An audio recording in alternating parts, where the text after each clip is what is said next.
에베소서 1장 17절에서 19절까지 말씀, 우리 다 같이 한 목소리로 이 말씀 봉독하시겠습니다.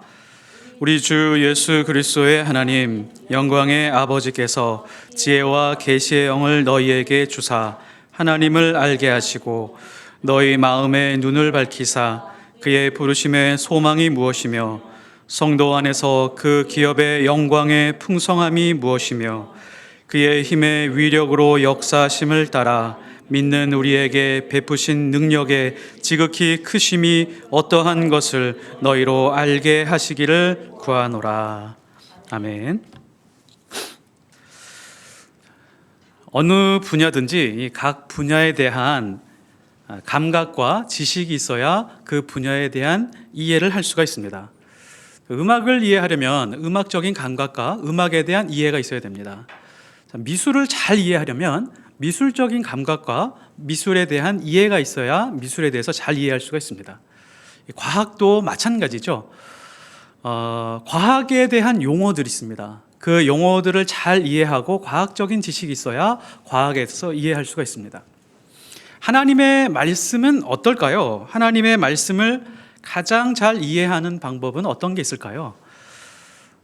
지적 수준이 높다고 해서 하나님의 말씀을 잘 이해하는 것도 아닙니다. 지적 수준이 낮다고 해서 하나님의 말씀을 이해하지 못하는 것도 아닙니다.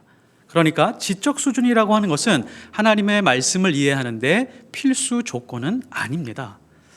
물론 지적 수준이 높으면 도움이 되는 것도 있겠죠.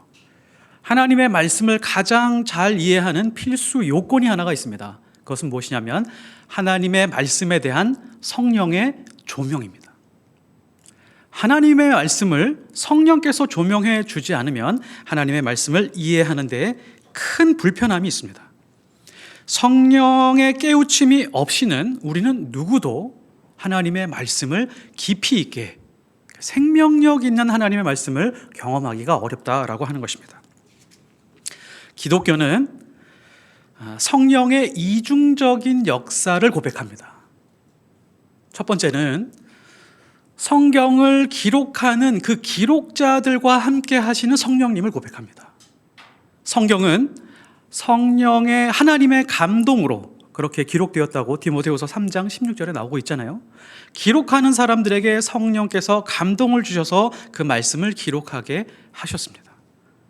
그리고 두 번째, 동시에 성경 말씀을 읽는 사람들과 함께 하시는 성령 하나님입니다. 말씀을 읽는 자 안에 계시는 성령 하나님. 이 성령 하나님이 어떻게 우리를 말씀으로 인도하시고 깨우치게 하시냐면 지혜를 주시고 계시를 주셔서 이 말씀을 가장 잘 이해하게 인도해 주시는 것입니다. 아주 좋은 예가 있는데요. 엠마오 마을로 가던 이 두 제자 옆에 예수님이 나타나셨습니다. 한참을 함께 동행 풀어주셨거든요. 그 말씀을 풀어주고 이해했을 때 제자들이 뭐라고 고백하냐면 말씀을 풀어주실 때에 우리의 눈이 밝아지고 마음이 뜨거워지지 아니하더냐라고 그렇게 고백을 합니다. 지금 우리가 하나님의 말씀을 읽을 때 똑같은 일이 일어납니다. 성령께 기도하면서 성령 하나님, 하나님의 말씀을 깨우치게 해주십시오. 하나님의 말씀을 깨닫게 해주십시오. 라고 기도하면서 하나님의 말씀을 접하고 하나님의 말씀을 묵상하기 시작하면 성령께서 우리에게 지혜를 주셔서 덮여있던 것을 걷어주시고 이걸 계시라고 합니다. 그래서 우리를 깨닫게 하십니다. 그리고 마음이 뜨거워지게 해주신다라고 하는 것입니다. 알지 못했던 하나님을 더 풍성하게 알게 하고 가려져 있던 것을 보게 하고 내 인생을 새롭게 보게 만들어 주신다라고 하는 것이죠. 우리는 그리스도인입니다. 그리스도인들이 이 땅에서 누릴 수 있는 가장 멋진 낭만이 있습니다. 그 낭만이 뭐냐면 첫사랑이 이루어지는 것도 아닙니다. 자녀들이 잘 돼서 행복하게 살아가는 것을 보고 있는 것도 아닙니다. 내 일생 일대의 꿈이 있었는데, 내 일생 일대의 사업이 있었는데 그 사업이 최고치로, 최대치로 수익을 내는 것, 그것을 맛보는 것도 아닙니다. 무엇이냐면 그리스도인의 최고의 낭만은 하나님의 말씀의 그 능력이 너무너무 강렬해서 내 인생의 모든 것을 내려놓고 이제 하나님의 뜻을 따라 살아야겠다 라고 했을 때 그 가슴 벅참, 눈물, 결심, 그게 이 땅에서 그리스도인이 고백할 수 있는 가장 멋진 낭만이다라고 하는 것이죠. 우리가 하나님의 말씀을 읽고 들을 때에 이런 뜨거움을 경험했으면 좋겠습니다. 예레미야서 23장 29절, 여호와의 말씀이니라. 내 말이 불같지 아니하냐, 바위를 쳐서 부스러뜨리는 방망이 같지 아니하냐. 하나님의 말씀은 그런 힘이 있습니다. 우리의 마음을 두드리는 힘이 있습니다. 불같은 그런 힘이 있다라고 하는 것이죠. 바위를 부스러뜨리는 방망이처럼 내 인생을 송두리째 뒤집어 놓을 수 있는 하나님의 힘이 말씀 안에 있습니다. 더 이상 나는 이렇게 살아갈 수 없어 라고 결심하는 그런 힘이 하나님의 말씀 안에 있다는 것이죠. 그래서 하나님의 말씀이 너무너무 강렬해서 내가 좋아하는 모든 것들이 시시해지기 시작을 합니다. 그리고 하나님이 좋아하는 것들로 내 인생을 채워가기 시작을 합니다. 이게 그리스도인이 누리는 낭만입니다. 우리 인생은요, 좋아하는 것만 쫓아가다가 필요한 것을 놓칠 때가 상당히 많이 있습니다. 학생들이 좋아하는 것은 노는 것입니다. 근데 필요한 것은 뭐죠? 공부하는 것입니다. 그런데 노는 것에 너무 집중하다가, 자기가 좋아하는 것에만 너무 집중하다가 진짜 필요한 것을 놓쳐서 그 대가를 치르게 되죠. 대학이 아주 좋은 대가라고 할 수 있습니다. 우리 어린아이들에게 장난감을 많이 사주잖아요. 장난감을 사주면 너무너무 좋아서 어쩔 줄 모릅니다. 그런데 시간이 하루 이틀만 지나가면 좋아하지도 않고 필요하지 않은 걸로 전락해버립니다. 탕자가 있습니다.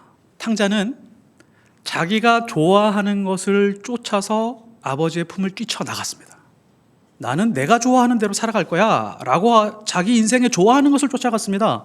근데 결국에는 자기 인생에서 가장 필요한 분, 하나님 품으로 다시 돌아오는 것을 볼 수가 있습니다. 이것은 비단 학생들의 문제만이 아닙니다. 탕자의 문제만이 아닙니다. 우리 인생 전체의 문제가 이와 같을 때가 상당히 많이 있다는 것이죠.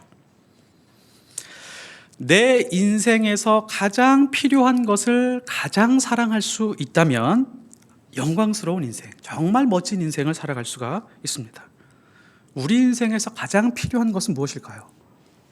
하나님의 말씀입니다. 하나님의 말씀을 가장 사랑하고 가장 사모할 수 있다면 그 인생은 흔들리지 않을 것입니다. 그 인생은 하나님이 붙들어 주실 것입니다. 하나님의 말씀이 그 인생을 붙들어 주실 것입니다. 인생의 문제가 언제 생긴다고요?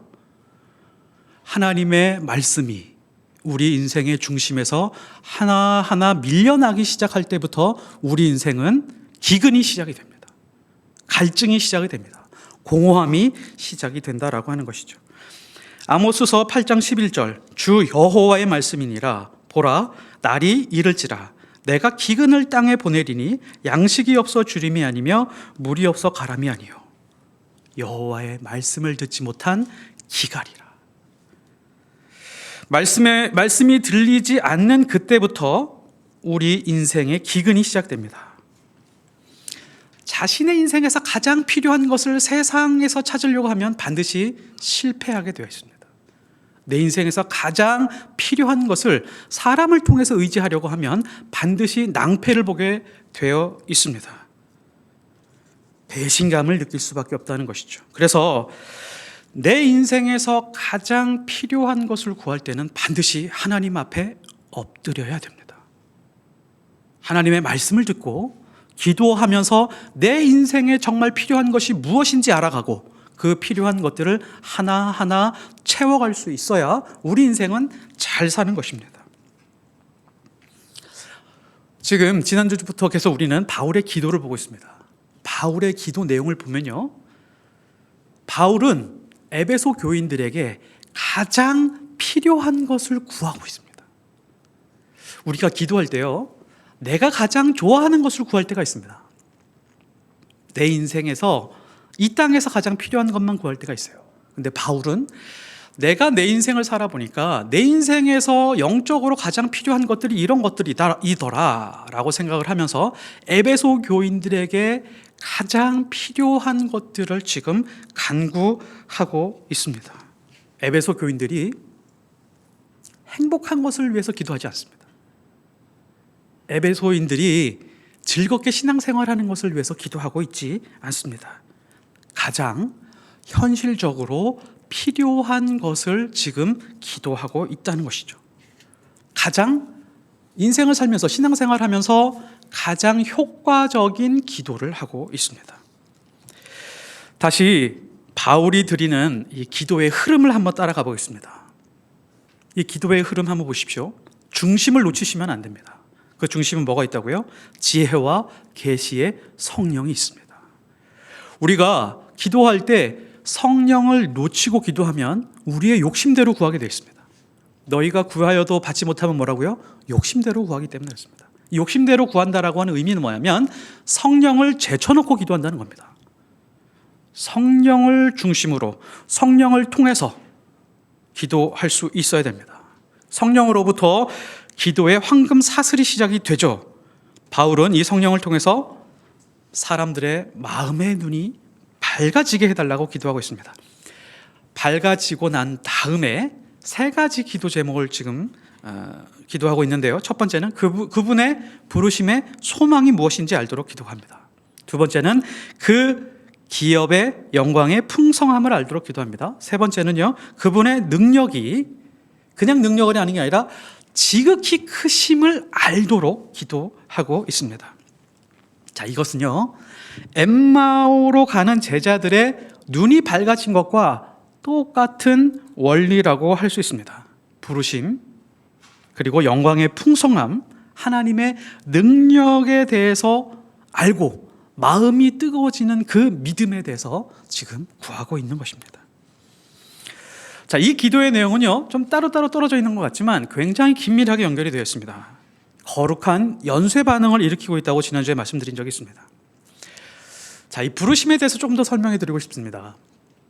하나님의 부르심은요, 두 가지 부르심이 있습니다. 첫 번째는 일반적인 부르심이 있습니다. 이 일반적인 부르심이 바울이 그런 적이 있는데요. 바울이 아테네에서, 성경에서는 아덴이라고 하죠. 아테네에서 종교와 철학에 관심이 많은 사람들에게 이렇게 말을 합니다. 사도행전 17장 30절. 알지 못하던 시대에는 하나님이 간과하셨거니와 이제는 어디든지 사람에게 다 명하사 회개하라 하셨으니. 이게 무슨 말이냐면 이 세상 모든 사람들에게 예수 그리스도를 정하고 회개하고 예수님에게 돌아오라 라고 하는 부르심입니다. 일반적인 부르심이에요. 이 세상에 있는 모든 사람들은 회개하고 하나님께 돌아오라 라고 하는 것이 일반적인 부르심입니다. 다른 하나는 특별한 부르심입니다. 이 특별한 부르심은 모든 사람에게 해당되지 않습니다. 이 에베소 편지는 일반인들에게 쓰여진 편지가 아니라 하나님에게 부르심을 받은 사람들, 믿음이 있는 사람들, 지금 신앙생활을 시작한 사람들, 그 사람들에게 쓴 편지예요. 이 사람들에게 특별한 부르심이 있다라고 하는 것을 알려주고 있는 것입니다. 특별한 부르심이 있는 사람들의 특징은 그럼 무엇이냐? 예수를 믿고 성령과 함께 동행하며 하나님을 알게 된 사람들입니다. 성령을 사모하고 하나님을 간절히 알고 싶은 사람들이에요. 하나님의 말씀으로 인해서 마음이 밝아지고 하나님의 뜻에 내 뜻을 주기적으로 조정해 가는 그런 사람들입니다. 내가 이 땅에서 가지고 있는 이 땅의 가치를, 시간의 가치, 물질의 가치, 내가 가지고 있는 이 땅의 가치를 하늘의 가치로 계속해서 바꾸어가는 사람들, 이 사람들이 특별한 부르심을 가지고 있는 사람들이라고 하는 것이죠. 하나님의 부르심에 적극적으로 온 힘과 온 마음을 다해서 반응하는 사람들. 베드로후서 1장 10절. 그러므로 형제들아 더욱 힘써 너희 부르심과 택하심을 굳게 하라. 너희가 이것을 행한즉 언제든지 실족하지 아니하리라. 성경은 끊임없이 우리에게 특별한 부르심에 반응하도록 요구하고 있습니다. 이 특별한 부르심에 반응하는 사람들은 견고해서 흔들리지 않고 실족하지 않게 될 것이다. 여기서 우리가 한번 생각해 볼 것이 있습니다. 우리 신앙은 지금 어느 부르심의 위치에 있을까요? 일반적인 부르심에 있으십니까? 아니면 특별한 부르심에 있으십니까? 대부분의 그리스도인들은 어디쯤 위치해 있을까요? 대부분의 그리스도인들은 일반적인 부르심과 특별한 부르심 사이에 있습니다. 특별한 부르심까지 나아가는 사람들이 극히 드물다라고 하는 것은 굉장히 안타까운 사실입니다. 원색적으로 표현하면 이렇습니다. 검은색하고 하얀색을 섞으면 무슨 색이 되죠? 회색이 됩니다. 대부분의 신앙인들이요, 회색 지대에 있습니다. 완전히 악하게 사는 것도 아니고 내 인생 모두를 하나님께 드린 것도 아닌 그 중간 지대 어디쯤에 살아갑니다. 이런 믿음도 있어요. 나는 예수를 믿고 있으니까 지옥에는 안 갈 거야. 천국은 가되 턱걸이로도 간신히도 나는 갈 것 같아 라는 믿음으로 가지고 살아가고 있습니다. 가끔 기도도 하고요, 적당한 선에서 헌금도 합니다. 그러나 정말 예상하지 못하고 내가 감당하지 못하는 그런 시험이 찾아오면 의심이 찾아오기 시작합니다. 하나님 진짜 계신 거야? 라고 그렇게 생각하고 고민합니다. 이런 분들이 가장 많이 하는 말이 있습니다. 어떤 말이냐면, 야, 믿음을 가져도 적당히 믿어. 너무 지나치게 믿지 마. 광신자처럼 믿지 마. 라고 그렇게 말을 많이 합니다. 마음이 편한 게 최고야. 라고 그렇게 하죠.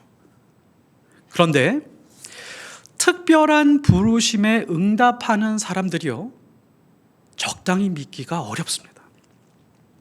내 인생을 다 쏟아붓지 않고는 만족감이 없습니다.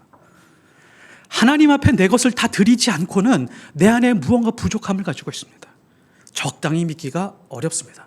그렇다고 광신처럼 보이지는 않지만 모든 것의 우선순위가 하나님일 수밖에 없다라고 하는 것이죠. 하나님의 특별한 부르심 안에 들어가면 항상 마음이 편하던가요? 그렇지 않습니다. 항상 마음이 불편합니다. 전에도 말씀드렸지만 성령이 내 안에 들어오기 시작을 하면 내 마음이 늘 불편합니다. 내가 거짓말하는 것이 불편하고요, 내가 남에게 해를 끼친 것이 불편하고요, 내가 나 혼자 지금 편안하게 사는 것만도 불편합니다. 왜요? 지금 굶어 죽어가고 있고, 지금 집이 없는 사람들, 추위에 떨고 있는 사람들, 그 사람들 때문에 마음이 불편해지게 된다라고 하는 것이죠. 그래서 바울은 지금요, 하나님, 에베소인들, 하나님을 알고 믿고 성삼위일체 하나님에게 붙들려 사는 이 사람들 회색지대에 살게 하지 말아 주십시오. 부르심의 소망이 무엇인지 거기까지 나아가게 해 주십시오 라고 지금 기도하고 있는 것입니다. 회색지대를 벗어나게 해 주십시오. 하나님의 특별한 부르심을 아는 사람들은 바울의 두 번째 기도의 의미를 알게 됩니다. 18절에 보시면 중간쯤에 그의 부르심의 소망이 무엇이며 성도 안에서 그 기업의 영광의 풍성함이 무엇이며 라고 기도하는 이 기도의 의미를 알게 됩니다. 자, 바울은 왜 이 기도를 하고 있을까요? 첫 번째, 그 기업의 영광이 무엇인지를 알면 지금 나의 현실이 완전히 달라지기 때문에 그렇습니다. 영광의 풍성함이 무엇인지 알게 되면 지금 나의 행동과 태도와 말이 완전히 바뀌어지기 때문에 그렇습니다. 이건 바울의 경험입니다. 고린도전서 15장 32절에 바울이 이런 고백을 합니다. 내가 사람의 방법으로 에베소에서 맹수와 더불어 싸웠다면 내게 무슨 유익이 있으리요? 죽은 자가 다시 살아나지 못한다면 내일 죽을 터이니 먹고 마시자 하리라. 바울은요, 에베소에서 있었던 그 몇 년 동안 에베소 사람들에게 극심한 박해를 당했습니다. 괴롭힘을 당했습니다. 맹수처럼 달려드는 그 사람들, 바울을 해치려고 했던 그 사람들, 나는 그들과 싸우지 않았다. 왜 싸우지 않았을까요? 그 사람들과 싸우다가 소진되는 내 인생이 아깝기 때문이다. 내가 그 싸우는 그 시간 동안 나는 하나님의 영광을 위해서 일하겠다. 차라리. 이 세상에서 먹고 마시고 인생을 즐기는 것도 유익하다라고 생각하지 않았습니다. 왜냐하면 그 영광의 풍성함이 자신의 행동과 태도를 완전히 지배하고 있었기 때문에 그렇습니다. 그러므로 영광의 풍성함을 알면 알수록 내 인생에서 가장 유익한 것이 무엇인지 구별하고 그리고 그것을 선택할 수 있는 힘이 생깁니다. 지금 내가 무엇을 버려야 할지 압니다. 그리고 내가 무엇을 붙잡아야 할지 압니다.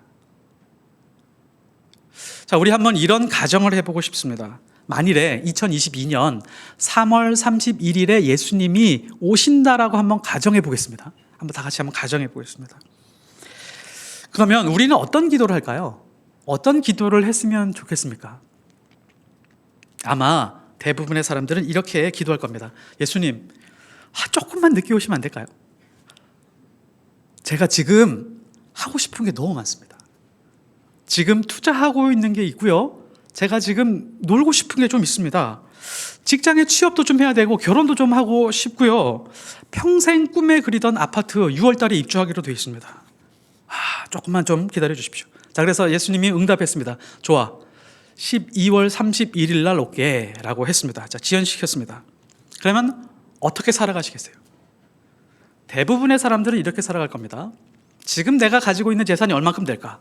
딱 파악을 합니다. 그리고 12월까지 어떻게 하면 잘 쓰고 갈까? 그리고 어떻게 하면 잘 행복하고 재미있게 놀다 갈까? 코로나 때문에 캠핑도 좀 못 가고 코로나 때문에 여행도 못 갔는데 이제 가고 싶은데 다 시간 계산해서 정한 다음에 계획하다가 다 쓰고 여한 없이 살다 갈 계획을 세울 겁니다. 열처녀의 비유 있죠? 그 중에 5처녀 신랑을 만나지 못했죠? 그거와 똑같은 마인드가 이 마인드입니다. 분명히 주님이 오시는 것을 알고 있습니다. 그 전까지는 이 땅에서 여한 없이 먹고 마시고 즐기다가 가자. 그러다가 낭패를 받습니다. 인생 뭐 있어? 즐기다 가는 거야. 즐겁게 살면 되지 라고 생각하다가 낭패를 보게 되었다는 것이죠. 만일 이런 생각이 우리를 차지하고 있다면 하나님의 부르심이 무엇인지 잘 알지 못하고 있는 것입니다. 만일 이런 생각이 우리를 지배하고 있다면 영광의 풍성함에 대한 믿음이 아직 약한 겁니다. 그 영광의 풍성함에 대한 기대가 얼마나 없는지 알려주는 대목이라고 할 수 있습니다. 성경이요, 우리에게 알기 원하는 것이 있습니다. 우리가 도대체 어떤 영광의 자리에 부르심을 받았는가? 우리가 가는 곳이 얼마나 복된 곳인가를 분명하게 알기를 원합니다. 그리고 그 영광을 아는 사람들이 이 땅을 살아갈 때 세상 사람들과 얼마나 다른가를 성경이 알기를 원한다라고 하는 것이죠. 하지만 이 믿음이 약해지면 우리는 세상에 나가서 늘 패배당할 수밖에 없습니다. 늘 질 수밖에 없습니다. 하지만 내가 가는 곳이 얼마나 영광스러운지를 알면 우리에게 주어진 오늘을 그냥 살아갈 수가 없습니다. 하루하루 지나가는 것이 너무너무 아깝습니다. 사람들 앞에서 하나님의 자녀답게 싸움을 할 수밖에 없습니다. 그리고 시간을 내서 기도할 수밖에 없습니다. 가능한 한 모든 사람들에게 유익한 존재가 되기 위해서 최선을 다해서 살아가게 되어 있습니다. 내가 세상에서 무엇을 절제하고 어떤 것에 집중해야 될지를 안다라고 하는 것이죠.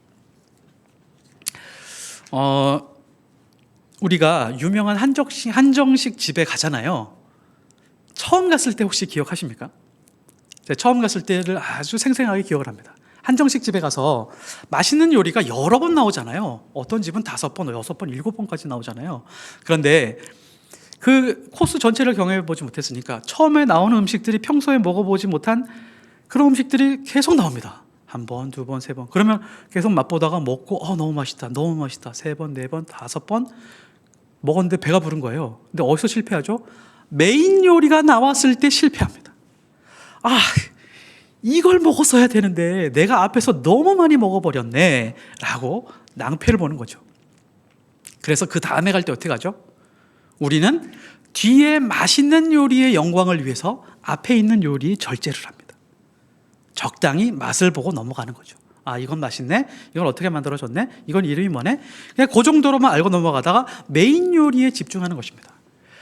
뒤에 오는 영광을 위해서 앞에 있는 것을 절제해 가는 것입니다. 우리가 인생을 살아가면서 이 세상의 것을 다 즐기지 않는 이유가 뭐죠? 이 세상의 것과는 도저히 비교할 수 없는 영광이 예비되어 있기 때문에 그렇습니다. 그래서 세상 유혹과도 싸울 수 있는 힘이 생깁니다. 우리에게 약속된 것이 무엇인가를 분명하게 보지 못하면 우리는 세상이 속이고 유혹하는 것에 반드시 넘어지게 되어 있습니다. 돈을 쫓아가게 되어 있습니다. 십자가는 생각도 안 하게 됩니다. 권력과 힘을 쫓아가게 되어 있습니다.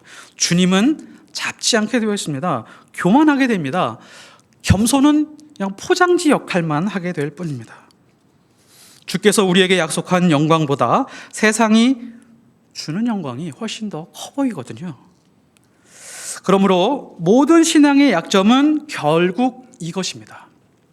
내가 누구이며 어떤 영광의 자리에 부름을 받았는가라고 하는 것을 놓치는 것입니다.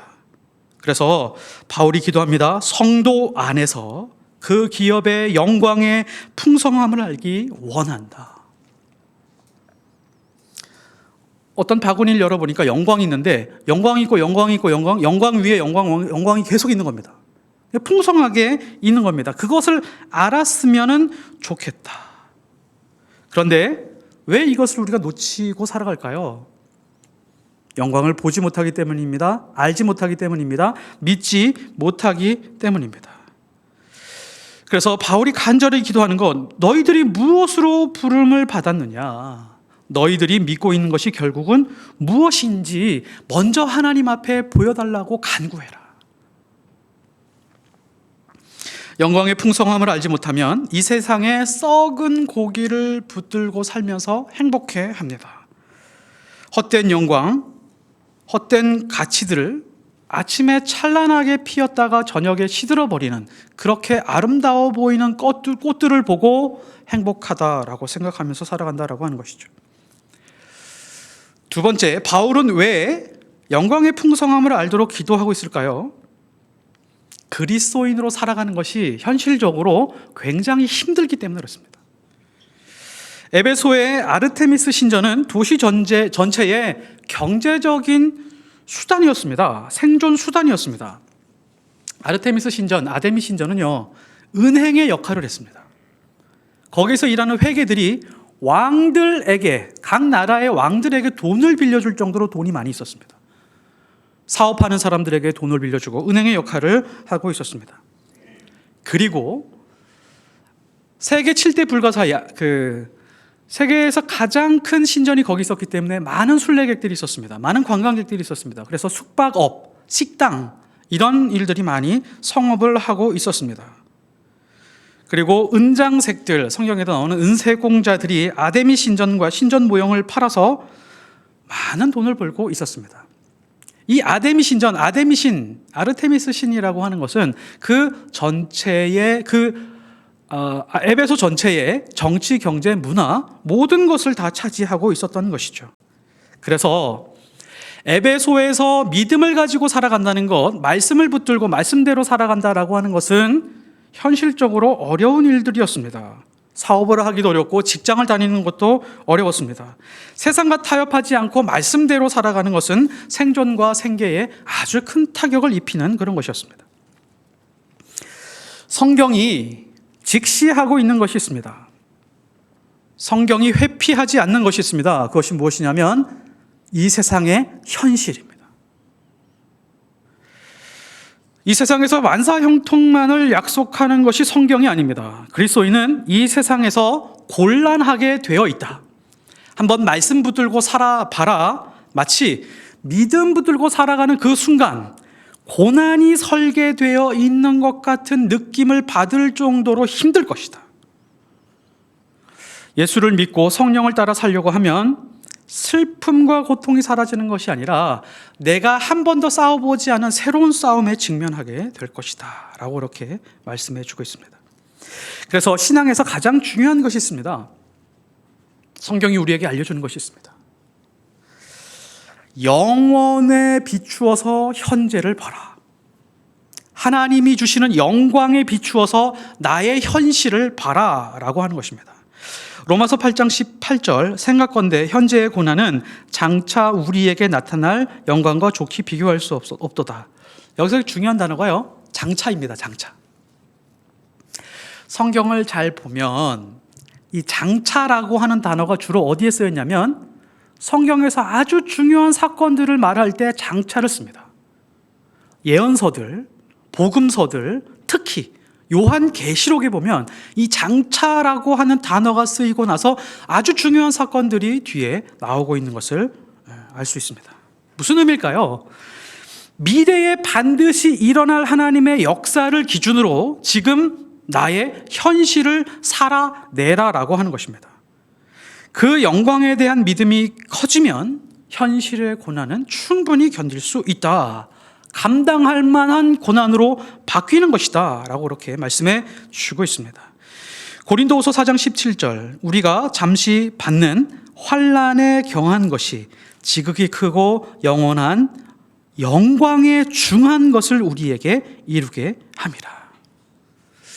우리가 얻게 될 이 영광에 비추어서 현실을 살아내는 것을 십자가 믿음이라고 합니다. 히브리서 12장 1절에서 2절, 우리에게 구름같이 둘러싼 허다한 증인들이 있으니 모든 무거운 것과 얽매이기 쉬운 죄를 벗어버리고 인내로서 우리 앞에 당한 경주를 하며 믿음의 주요 또 온전하게 하시는 이인 예수를 바라보자. 그는 그 앞에 있는 기쁨을 위하여 십자가를 참으사 부끄러움을 개의치 아니하시더니 하나님 보좌 우편에 앉으셨느니라. 예수님이 어떻게 승리하셨다고요? 그 앞에 있는, 예수님 앞에 있는 영광과 즐거움을 위하여 지금 현재 당하는 십자가를 참았다고 합니다. 그리고 부끄러움을 개의치 않았다, 신경 쓰지 않으셨다는 것입니다. 그런 예수님을 바라봐라. 장차 우리에게 주어지는 영광이 너무 크기 때문에 지금 나에게 무거운 것, 그리고 얽매이기 쉬운 죄를 벗으려고 몸부림치면서 인내하라 라고 하는 것입니다. 자, 그렇다면 하나님의 영광을 구하는 사람들은 어떤 삶을 살아갈까요? 하나님의 영광을 구하는 사람들은요, 살아가는 방식이 아주 뚜렷합니다. 요한복음 7장 18절, 보내신 이의 영광을 구하는 자는 참되니 그 속에 불의가 없느니라. 하나님의 영광을 구하는 자, 그 영광을 믿고 그 영광 때문에 살아가는 사람들은 정직하다는 것입니다. 거짓이 없다는 것입니다. 진실하다는 것입니다. 진실하고 정직한 사람, 그 사람이 바로 하나님의 영광을 붙들고 살아가는 사람들, 하나님의 영광의 부르심에 응답하는 사람들이라는 것입니다. 전 세계적으로 가장 많은 나라에서 사용하는 언어는 무엇일까요? 전 세계에서 가장 많은 나라, 그 말은 스페인어입니다. 우리가 영어라고 생각할 수 있는데 많은 나라에서 사용하고 있는 언어는 스페인어입니다. 가장 많은 인구가 사용하는 언어는 뭘까요? 1, 2, 3위가 있습니다. 가장 많은 인구, 가장 많은 사람들이 쓰는 언어, 그 언어는 3위가 영어입니다. 영어를 쓰는 인구는 5억에서 한 6억 정도 된답니다. 2위가 뭘까요? 중국어입니다. 중국어 한 15억에서 16억 정도 됩니다. 1위가 뭘까요? 거짓말입니다. 이 세상 모든 사람들이 즐겨 사용하는 언어의 장벽을 모두 뛰어넘어서 사용하는 언어가 바로 거짓말이라고 하는 것이죠. 세상을 잘 살펴보면 거짓말이 지배하고 있다고 해도 과언이 아닙니다. 사탄은 거짓의 아비라고 했거든요. 이 세상은 거짓이 지배하고 있습니다. 하나님의 사람들이 하나님의 영광을 위해서 살아가려고 할 때 절대 결코 쉽지 않습니다. 정직하게 산다는 것은 보통 일이 아니다라고 하는 것이죠. 정직하고 진실하게 살아가는 것만으로도 하나님께 영광을 올려드린다라고 하는 것입니다. 시편 33편 4절, 여호와의 말씀은 정직하며 그가 행하시는 일은 다 진실하시도다. 하나님의 말씀은 정직합니다. 하나님의 말씀은 진실합니다.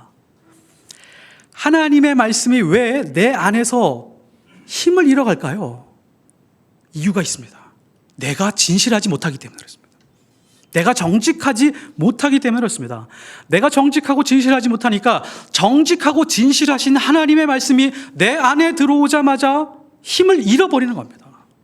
하나님의 말씀은 생명력이 있고 우리의 골수를 쪼개기까지 하는데 내 안에 와서 힘을 잃어버리는 이유는 내 안에 거짓이 너무 크기 때문에 그렇습니다.